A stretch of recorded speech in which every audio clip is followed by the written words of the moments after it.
Okay, hello, good afternoon. So today we're carrying on with these questions about agency and freedom. Today we're looking at a very famous article by Harry Frankfurt, Freedom of the Will and the Concept of a Person.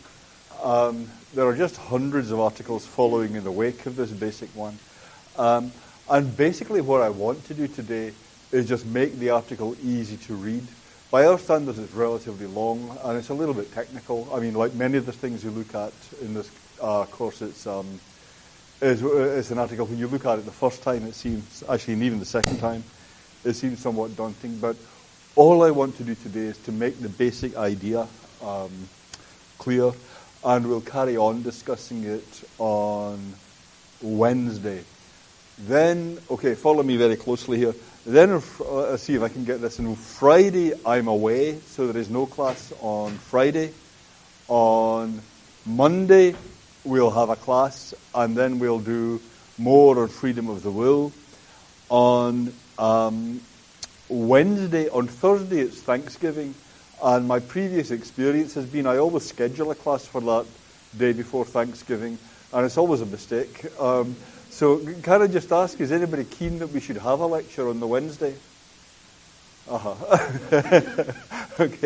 Well, let's write off the Wednesday then. Okay. I mean, you know what I mean. We won't have a class on the Wednesday, and we won't have a class on the Friday either because that's the Thanksgiving Friday. Okay. So just one class coming up in the next week on the Monday. Okay. Frankfurt, freedom of the will. Okay. Well, freedom of the will is. And incidentally, we'll do student evaluations on Monday. Okay, because by then it should be clear what the course has been about.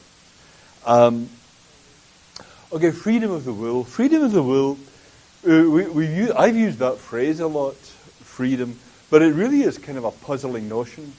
I mean, freedom of action is relatively straightforward. Freedom of action is if you are bound and gagged, then you don't have freedom of action. Somebody has constrained your ability to act the way you want. If there are social or economic pressures stopping you doing what you want, that's your freedom to act has been hampered. On the other hand, if nobody's doing any of that stuff, and if there aren't any physical restraints on you, then you can act whatever way you want.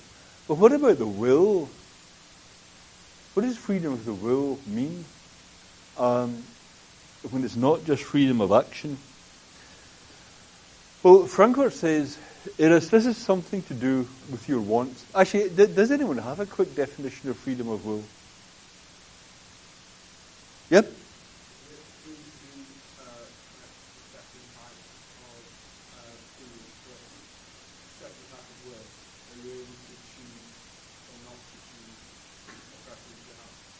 Being able to choose or not to choose a preference. That's very close to Frankfurt's definition, yeah.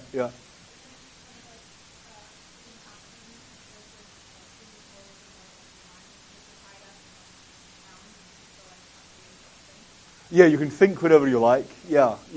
Yeah, so certainly freedom of the will has got something to do with what's going on in your head. Yeah, isn't that right? That seems kind of intuitive. Because your will is kind of in your head. Stop me if I'm getting too fancy here. And the thing about choosing your preferences sounds kind of right too. And certainly it's close to Frankfurt. Frankfurt says, well, the will has got something to do with what you want. It's got something to do with your desires or your intentions. Of course, today is essay day. Oh, congratulations, guys. Okay. We should really have some time out, but anyway. Okay. We'll press relentlessly on. Okay, so it's got something to do with your wants and your preferences. And Frankfurt says, it's not just any wants or preferences. If you say of someone that he wants to do something, that does not make it clear whether that desire is at all likely to play a decisive role in what A actually does or tries to do. And if you ask me, would I like to be president? Well, you give me the choice. I wouldn't mind being president for a bit. get some things right, show the lot of them, make my parents proud. But do I plan to do anything about it? No. Nothing I've ever done has really moved me in that direction at all. A little while ago, there was a book called "Do You Sincerely Want to Be Rich?" And the idea was when you think I'd like to be rich, but when you see what it's going to mean to get it, most people say no. Actually, I don't really want to do that. So, look, let me try diagramming like this. This is you. This is your mind. This is what's inside your head, right? That's all right? And those bars, that's your desires. That's stuff you want to do. That's different stuff you want to do. Outside is the world. Okay? That's all right? And Frankfurt says, it may be true that you want to do something, but you actually also prefer to do something else instead. It might be true that you want to X, despite the fact that when you act, it's not the desire to X that motivates you. The desire to X might never motivate you to do what you do. In a vague, kind of tepid kind of way, yeah, I'd quite like X, but I'm never going to do anything about it. That makes sense, right? Yeah. On the other hand, Frankfurt says, someone who states that A wants to X may mean to convey that it's that desire that's motivating or moving A to do what he's actually doing. So the desire is actually energizing A. The desire is actually making A do stuff. Or that A will in fact be moved by this desire unless he changes his mind when he acts. So that's that notion of an effective desire. A desire that's making a difference to what you do. So, when you've got an effective desire, Frankfurt says, that identifies A's will. That's your will, the effective desires you have. Okay? So, here we have your desires, right? And here we have your effective desires in the thicker lines. So the thicker lines are your effective desires. That's how you know. Always watch for the thicker line, right? They're your effective desires. So the notion of the will is the notion of an effective desire, one that moves or will or would move a person all the way to action. So when Huxley was talking about his unfortunate frog, the frog with a cut in its spinal cord, or the frog with most of its brain removed. Huxley's point about the frog was, the frog's free. The frog hops, swims, and goes through its gymnastic performances quite as well without consciousness, and quite as well, and consequently without volition. It doesn't have volition, but it's free. Well, the sense in which the frog is free that Huxley was talking about is freedom of action. Does the frog have a will in Frankfurt sense? Put up your hand if you think the frog does have a will. And if you think the frog does not have a will. Yes, the frog does not have a will. The poor little thing's going along with half a brain, right? I mean, most of its brain has been removed. It doesn't really have much left. What it does do is, it does all these complex actions. It can swim, hop, keep on your hand as you turn it, and all that kind of stuff. But it doesn't have any relevant desires. In that sense, it doesn't have a will. Yep. What about you in Libet's experiment? So this is you, the experimenter, trucking along behind you. The experimenter knows way before you do what you're going to do. And let's suppose that's the situation. You do have wants. You do have intentions. You are planning to move the thing to the right or the left. You are planning to do one thing rather than another. But is your conscious intention making your action happen? Well, the best picture is the cell firings are causing the conscious intention. The cell firings are causing the action. So, are any of your conscious intentions making the action happen? Not in this picture.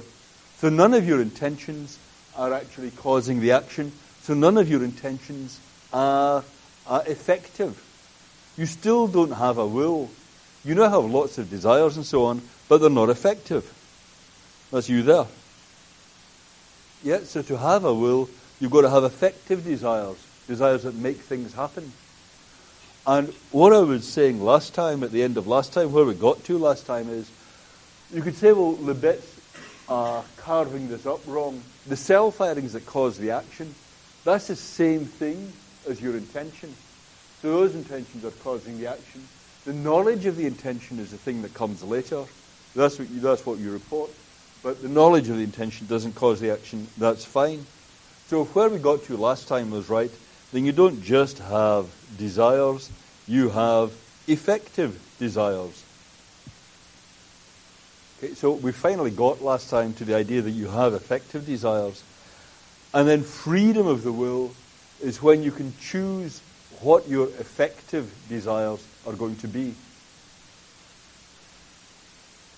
So this is you, and that's your effective desires.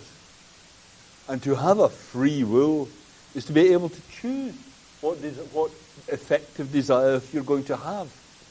There you go, look at that.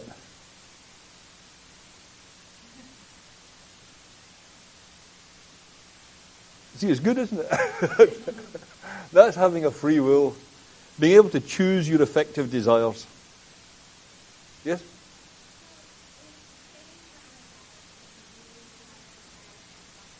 Exactly, yes, good example. You're on a diet, you have a desire for a chocolate bar. Uh-huh.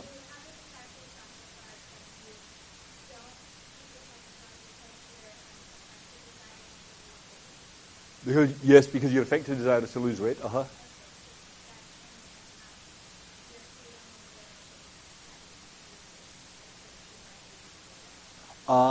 No, not quite right. But it's a great example. Here you are. You got these two desires. You got well, it's a little bit delicate. You got these two desires. You got the desire to eat the chocolate, and what was the other one? You got the desire to lose weight. Yep. And they point you in different directions. Yeah.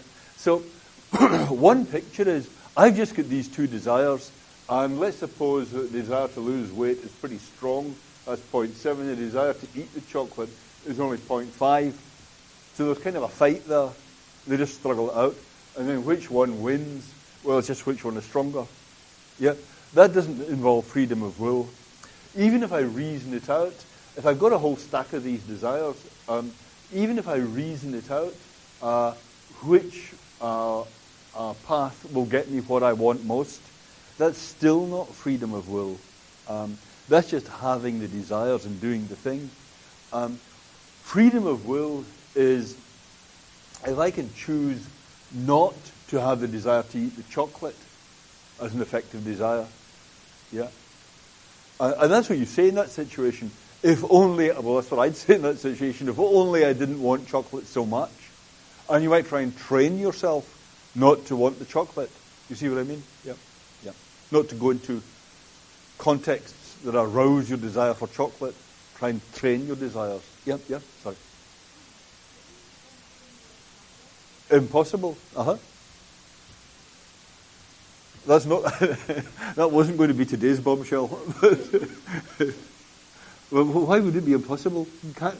I mean, what about New Year's resolutions and so on?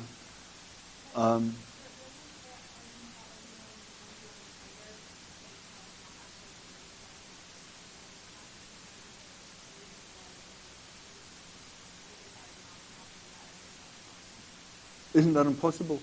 Yeah. If you couldn't decide not to have the desires, then freedom of will would be impossible, yeah. But I'm not quite...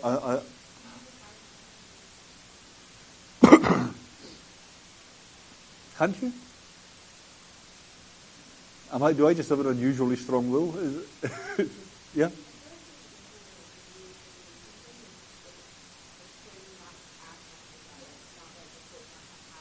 Not to have the desire. Yeah.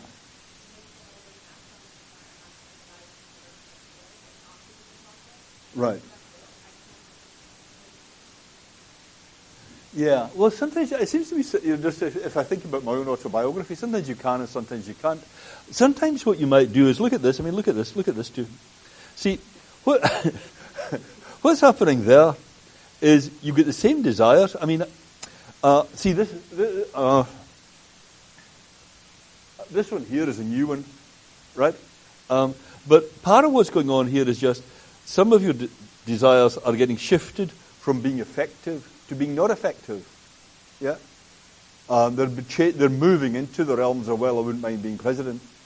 You see what I mean? So you're right. One thing you can do is shift them from being effective into being ineffective. And that counts as freedom of will.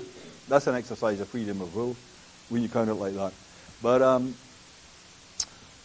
it seems to me it would also be possible to train yourself not to want chocolate anymore. Can't we do that? Put up your hand if you think that's how it's possible. Okay, and if you don't think it's possible? Okay, I just wondered. Okay, yeah? Okay, right.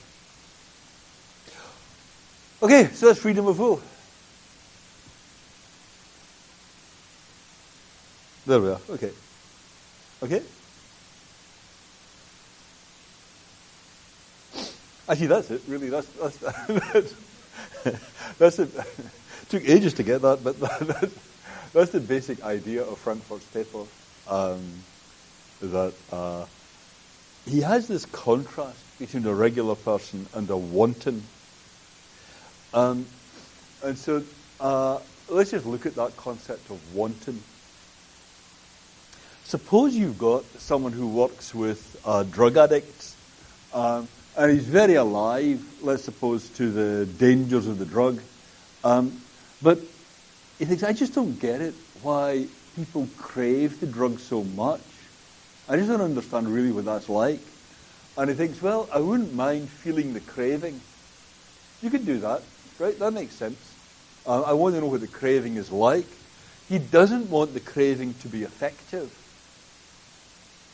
So you could want to have a desire without wanting it to be effective. You just want to see what it's like having that desire. But on the other hand, if you are engaging in New Year's resolutions or whatever, you say, well, frankly, I'm a terrible person. I never really care about helping anybody else. When I see somebody in a position of vulnerability, my gut reaction is to think, what's in it for me? Or life is tough. But I don't want to help them. And you might think, well, I want to be moved by that more often. I want to be moved by the desire to help. Or I want to love philosophy. I really want to love it. And the moment I find writing essays a tremendous grind, real hard work, I want to be one of those people who just desires to write the essay because it's just great. Right? You can think that. Is that alien? Okay, so that's wanting to have an effective desire. So a second order desire is when you want to have a desire. That's what one of the commenters earlier was saying. A second order desire is when you want to have a desire. And you can have that desire without particularly wanting to act on it. But what Frankfurt calls a second order volition, that's when you want to have an effective desire. You want to have a desire that you're going to act on. So you can tell it there by the black bar, right? That's the effective one, the thick black bar. Okay. So a wanton is someone who has first order desires. A wanton is someone who wants lots of stuff, but they're not a person because they never have second order volitions. A wanton is someone who says to themselves, I just don't care about what my effective desires are. I just do stuff. I just act on my desires. So young children or animals are presumably wantons. Animals have lots of desires. Animals act on their desires. Animals can show a lot of ingenuity, a lot of rationality. They can use a lot of knowledge and experience in figuring out how to get what they want. What animals do not do is to say, but ought I to want this? Should I really want this? They don't correct their desires. Yep.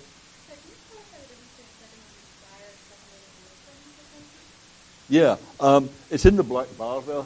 The second order volition is when you want. It's when you are steering your desires, so you have an effective one, one that you actually act on. When you want of a particular desire for it to be effective. Yes. Okay. Right. So with a craving, right? So suppose I just want to want dangerous drugs. Yeah, I think that would be great. I'm sorry, don't quote me on this. I think that would be fantastic. I'm always too scared. I should just go for it. Then that's wanting to have the thing effectively. Okay. Yeah.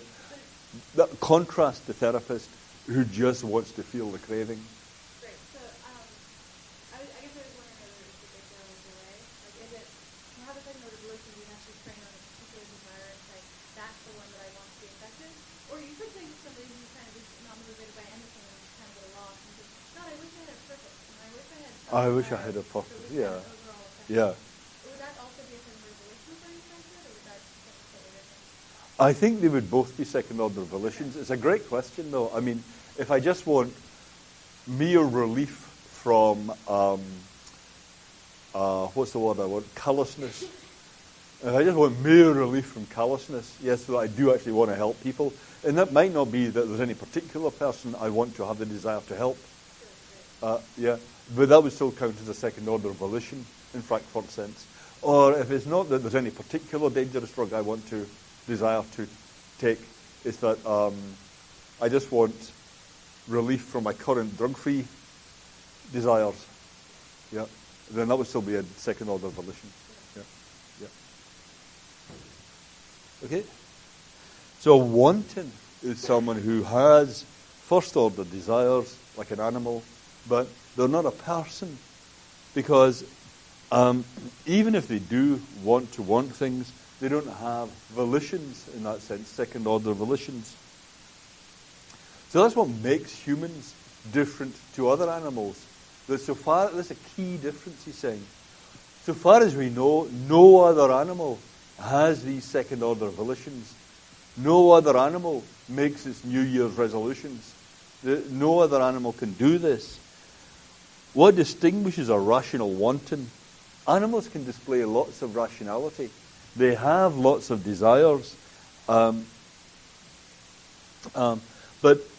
the rational wanton is not concerned with the desirability of his desires themselves.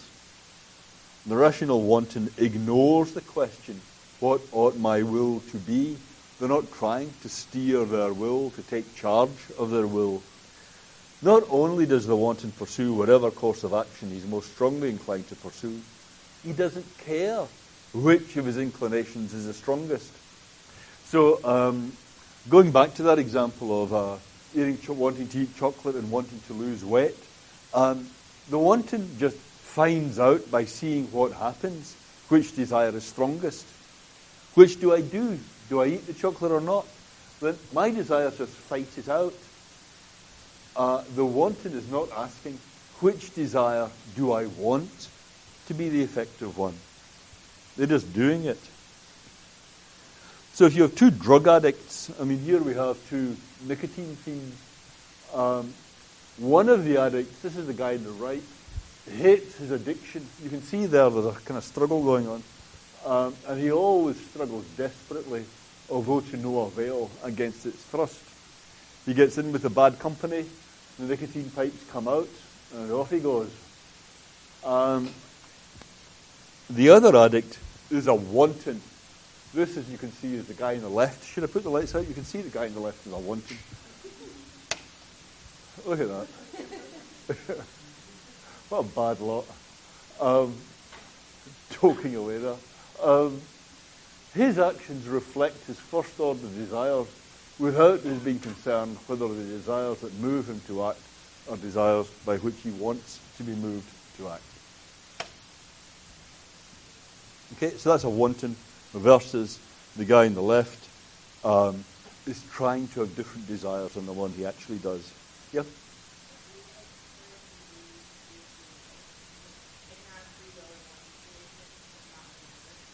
It must mean that, mustn't it? Yeah, because maybe the guy on the right is really good when it comes to chocolate. Yeah, maybe he really masters that. It's just that with the tobacco, he just can't do it. Yeah. So you can't absolutely say, I have to say. Exactly, yeah. It would be free will in respect of this or that. Yeah, yeah. And you could criticize someone in different contexts. You could criticize and blame or praise someone differently, the same person, differently depending on what context you're talking about. Yeah, well done with the chocolate. Too bad about the tobacco. Yeah. Plain as day.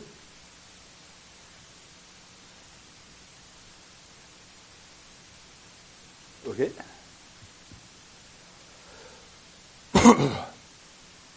So Frankfurt builds that up, and this is where he starts the article with a question: what's a person?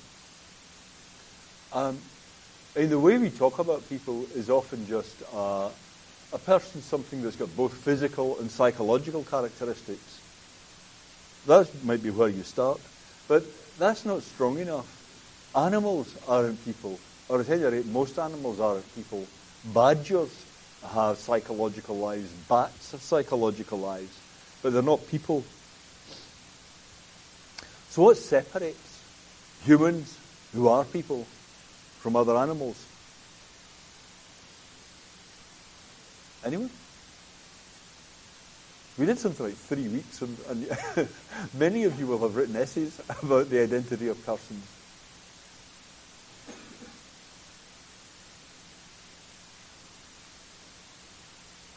A sense of humor? Animals don't have a sense of humor, usually.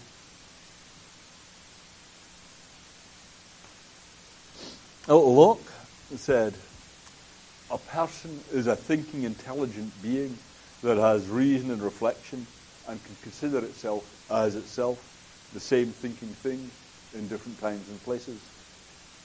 Yeah? So that's what the animals can't do. That's what you can do. You can think of yourself as the same thinking thing in different times and places. In Locke, and actually in everybody we looked at on personal identity, that ability to think of yourself as the same thinking thing in different times and places, that kind of self-consciousness, there's got to be something basic about that for what it is to be a person. But in Locke, with these examples of people changing bodies, what gets emphasized is memory. When you think about the prince and the cobbler cases, the idea is that what matters is that you be able to extend your consciousness backwards to remember what you saw and did. And so far as you can extend that consciousness backwards, that's the identity of the person. That's what makes it the same self now as it was then. But Frankfurt is saying, maybe that's not the key thing. Maybe you shouldn't think of this ability to reflect on yourself as having to do with looking backwards in time to what you remember yourself as having seen and done. Maybe the important thing is to look forwards, to think about what you want to do, how you want to be, is being able to plan your future self. That's distinctive of persons. That's the key thing that separates us from animals. And after all, someone with no memory at all could be a person.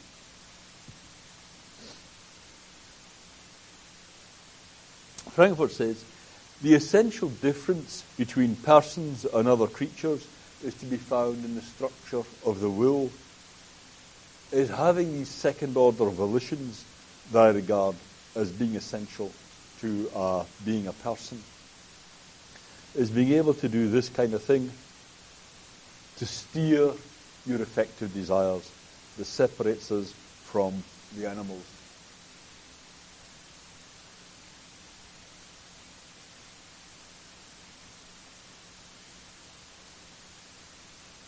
Okay?